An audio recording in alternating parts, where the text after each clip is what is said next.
So there is a large abundance of vehicles in Grand Theft Auto Online. 746 vehicles to be exact. And this is quite overwhelming, especially for new players. They don't know what to buy, they don't know what vehicle's good, what vehicle's bad. So hopefully to clear up any type of confusion, I decided to make this video of the best vehicles to own in 2023. And if this video does help you guys out, a like and a comment will be appreciated. And subscribe for more videos like this, but with all that out of the way, let's get right into the video. So starting off with the Kanjali Tank, it is $3.8 million for the buy it now price, and the trade price being $2.8 million. And you get the trade price by doing the Kanjali setup for Act 3 of the Doomsday Heist. And as you can see here in the footage, the Kanjali does a lot of damage. You see with the railgun in the front. The railgun actually lets you fire at longer ranges. In order to customize the Kanjali, you will need a facility. If not, then you have nowhere to store the Kanjali, so you will need a facility in order to store this, which makes it more on the expensive side. You're going to be paying about $4 million if you're going to get the buy now price. You can also drop proximity mines with the Kanjali as well. The Kanjali also comes with a 50 cal machine gun that can be controlled by a passenger. And in the very back of the Kanjali, you can also add grenade launchers that can be controlled by 2 passengers in the back. See here in this footage, the Kanjali can take a beating. As you can see, I'm fighting one of the Rhino tanks, and I actually end up blowing up this Rhino tank. I end up blowing up quite a few Rhino tanks in this footage. The Kanjali tank is very, very durable. I cannot stress enough how durable it is against ground vehicles. If you're going up against a jet or an Oppressor or an attack helicopter, you're going to have a much harder time to defend yourself. So I would not recommend using this against any air vehicles, but against ground targets, I think the Kanjali can stand a chance against a lot of the ground vehicles in the game. As you can see, I'm taking on two to three tanks right here, and I'm just now smoking. And I do end up blowing up, obviously, but the Kanjali is very powerful. I do recommend buying it. Speeding up the footage because the NPCs are being really annoying as always, but the Kanjali tank can take up to 7 honing rockets, and that usually honing rockets are equipped in Oppressors, attack helicopters, fighter jets, the Toreador, the Luxo, any vehicle that has honing missiles, obviously. So yeah, 7 honing rockets. So again, I don't recommend using this against attack helicopters or Oppressors or fighter jets, but any other ground vehicle, I think the Kanjali can stand a chance. But yeah, I do for sure recommend the Kanjali, especially against NPCs and against other players and like ground vehicles. Don't try risking it with any type of air vehicles. But yeah, I do recommend buying the Kanjali tank. Up next on this list being the Savage attack helicopter. Being one of the cheaper vehicles on this list, being $1.9 million. One of the advantages of owning a Savage is that this is a Pegasus vehicle, that being that you don't need to have a hangar to store the Savage, and also you don't need to customize it. All the weapons come with the Savage. And as you can see here in this footage, the Savage just shreds through ground targets. As you can see, it has the explosive cannon, which is only found on the laser and the Hydra, but this being on a helicopter makes it so much more deadly. So if you're fighting somebody on the ground, if you have a ground target, you can just like shred through them over and over again. And the honing missiles are very average, they're not that great, but the Savage, it just has great offensive capabilities when it comes to the explosive cannon. And as you can see here in this footage right here, the Savage can only take up to 2 honing missiles before it blows up, so you're not going to win any fights against any Oppressors. You can probably win a few fights with some buzzards, but honestly, you're better off using this on ground targets. But for $1.9 million, I would say to buy this helicopter. Up next on the list, that being the Akula. The Akula normally is $3.7 million, but if you get the trade price by doing the setup mission, it is actually $2.7 million. And as you can see here, the Akula, you do need to have a hangar in order to store it. This is not a Pegasus vehicle. But as you can see here, the Akula does fire honing missiles as well as 50 cal machine guns. And again, the honing missiles are pretty average. The honing missiles only lock on to enemy NPCs as well as players. They don't lock on to just regular pedestrians. You can also add bombs to the Akula. As you see here in the footage, I'm carpet bombing traffic very terribly because my aim is actually very bad. But yeah, you can add bombs to this. This is very useful against, ground targets or whatever. But yeah, this is a very helpful feature if you know what you're doing. And the Akula has a very unique feature, that being the stealth mode. You press right on D-pad to go into stealth mode. and pretty much you're basically off radar for as long as you want to be. However, you cannot use any types of weapons while you're off radar in the Akula, but you can use this as an advantage if you're like in a fight with somebody, you want to get away from them, or if you want to sneak up on them. You can also use this when you're grinding crates. He is calling your Akula and just pick up the crates one by one with the Akula without being seen on the map by any other players. And as you can see here, my blip right here on the map is blinking, that meaning that I am in stealth mode in the Akula. And to get out of stealth mode in the Akula, you press right on the D-pad. Do the same thing, you want to get right back into stealth mode. There is no cooldown, you basically just spam stealth mode with the Akula as much as you want to. And as you can see here, the Akula can only take up to 3 homing missiles before it blows up. So, again, you're not going to win a lot of fights with helicopters, especially against a Savage or the Oppressor or any type of fighter jets. But you can take out a lot of ground targets with the Akula, especially if you do take advantage of the stealth mode. But again, it only takes about 3 homing missiles for it to blow up. So yeah, I do still recommend buying this, especially for the stealth mode alone, and also for the bombing capabilities and the homing missiles. But yeah, up next on the list is pretty much any Imani Tech vehicle. There are 9 of these, but I'm choosing for my example that being the Buffalo STX being $1.6 million. That is a trade price, because in order to customize Imani Tech vehicles, you will need an agency. The reason why Imani Tech vehicles are on this list because of the armor plating you can buy with the Imani Tech. The armor plating actually makes the vehicle more resistant to explosives, so if something blows up next to you, you won't blow up automatically. And also, not only that, but I also recommend getting the missile lock-on jammer, that being that you won't get locked onto by homing missiles, oppressors, attack helicopters, all that good stuff. So basically, you're pretty much invincible. Not entirely, but you are very well off in PvP situations. And also, you're able to throw sticky bombs out the window, so that's a good thing. And as you can see here in this footage, I'm being chased by an oppressor, but I threw a sticky bomb out of the Buffalo STX I have. And because I can't be locked onto, the oppressor had to get really close to my Buffalo STX, so I ended up just blowing him up with my sticky bomb. So I do recommend getting the missile lock-on jammer for any Imani Tech vehicle. And the reason why I recommend armor plating, as you can see here, I'm using the service carbine against the Buffalo STX. I did speed up the footage here, but as you can see here, it takes a lot of bullets in order to shoot out the windows. And also, with the armor plating, it takes about 5 to 6 homing missiles to blow up the Imani Tech vehicle. I can't really determine if it was 5 missiles or 6 missiles because it said my vehicle was destroyed, but I was still able to blow it up after the 5th missile when I fired the 6th missile. So that's really weird. And also, I think it's a glitch, but I was able to lock onto the vehicle, as you can see here, even though I had the lock-on jammer. But again, that was after I blew up the vehicle, which is kind of weird. I'm not sure if that's a glitch or I don't know what that is, but yeah, it takes about 5 to 6 missiles in order to blow up the Imani Tech vehicle. So keep that in mind if you do want to buy the armor plating. I do recommend that a lot. But yeah, any Imani Tech vehicle I do recommend owning in 2023. Up next on the list, that being the Hydra, and the trade price being $3 million and the buy it now price being $3.9 million.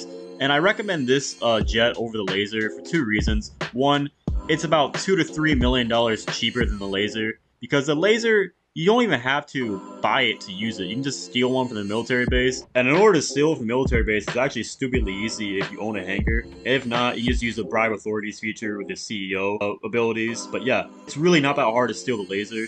So there's no reason to actually buy it unless you just want to spawn it for convenience. The Hydra is not only the cheaper option compared to the laser, but also you don't need a hangar in order to spawn in the Hydra. You can just call in the Hydra using Pegasus, and you don't need to add any customizations onto the Hydra if you do buy it with the hangar. You can just basically just fly it as soon as you get it. And the Hydra has a VTOL mode, that being that you can fly it like a helicopter. As you see here in the footage, the Hydra is basically hovering as I'm flying it, so I don't have to just keep on flying straight like any other fighter jet. I can just basically hover it, like I said, like a helicopter.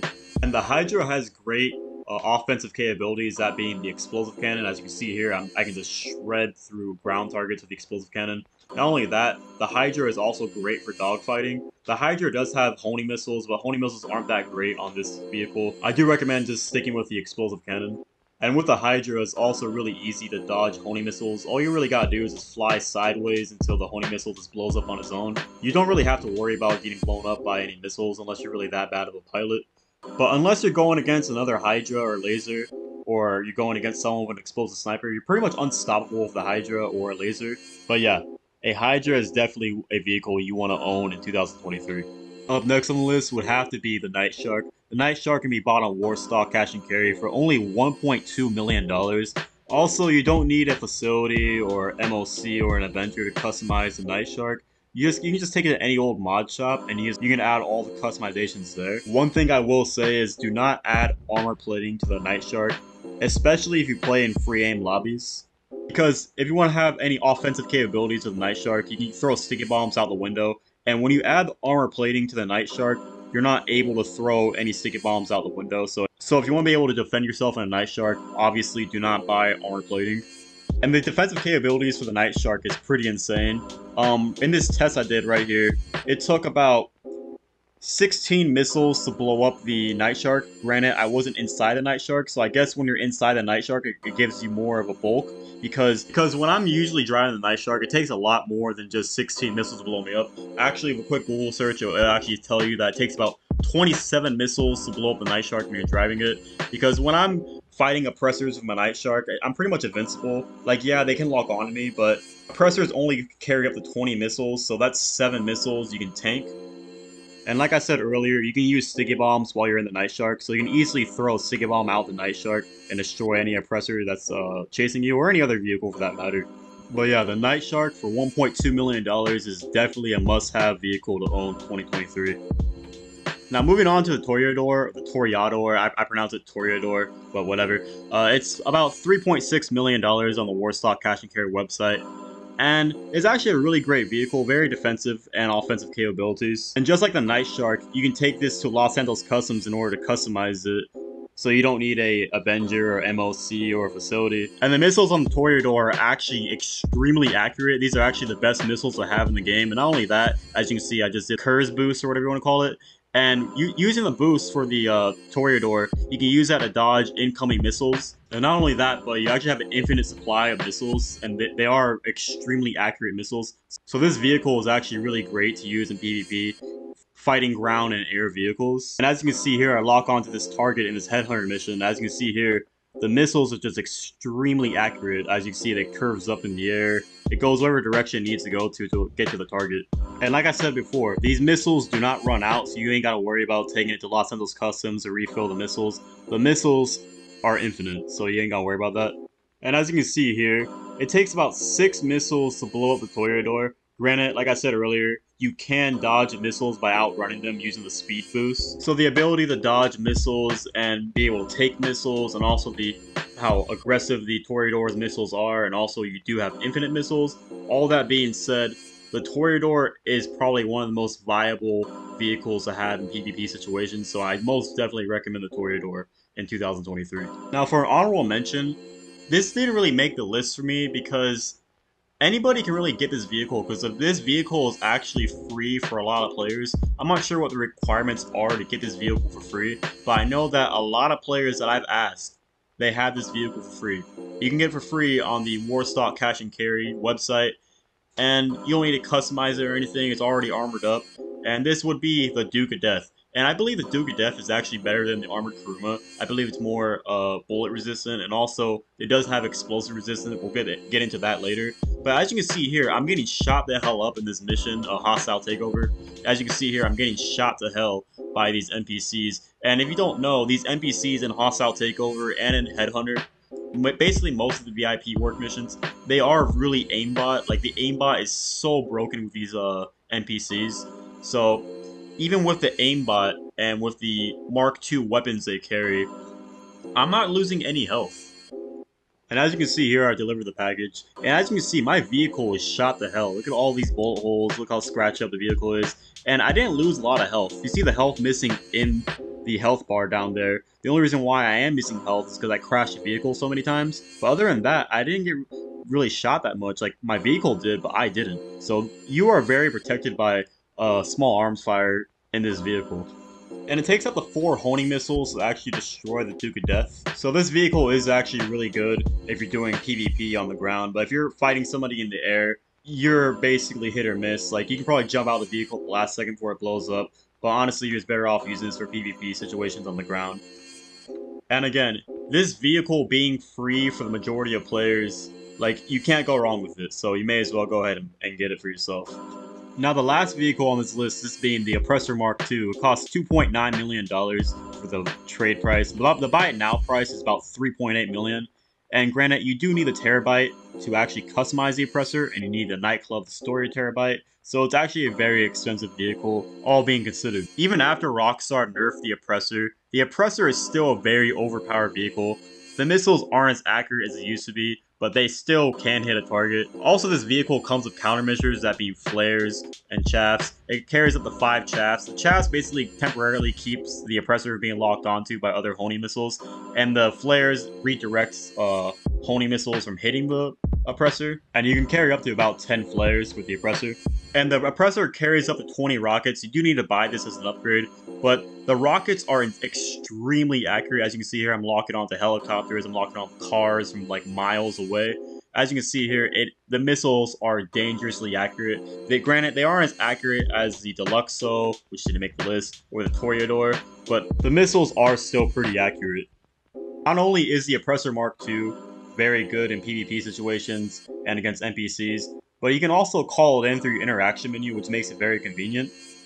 And it also makes it very easy to get to where you want to go to. So if you're like at the top of the map and you want to go to the city, just call in your Oppressor and you can easily get there in the span of like 2 to 3 minutes, if that. But yeah, the Oppressor is extremely overpowered. I don't encourage anybody watching this to use this to grief, but if you want to grind or if you want to defend yourself in PvP situations, go ahead and get yourself an Oppressor Mark II. And one more thing I'd like to add about the Oppressor Mark II is that this is more of a warning, if anything. If your Oppressor Mark II gets destroyed, if either you destroy it or it gets destroyed in combat, or if a player destroys it, you're going to have to wait 5 minutes to get your Oppressor back. Even if you call Moore's Mutual, you still have to wait 5 minutes to call it in. So that's just a little warning. But yeah, I do recommend buying the Oppressor Mark II in 2023, most definitely. So those are all the vehicles I think players should own in 2023. Now this video was really long, I do apologize for that, I did not want it to be this long. But if you guys did go on to find this video helpful or informative, or if you did go on to enjoy it, a like and a comment will be appreciated. Subscribe if you're new to the channel if you do like this type of content. Let me know down in the comment section below if you think I missed a vehicle, but yeah, with all that being said, I'll see you guys in the next video. Take care everybody.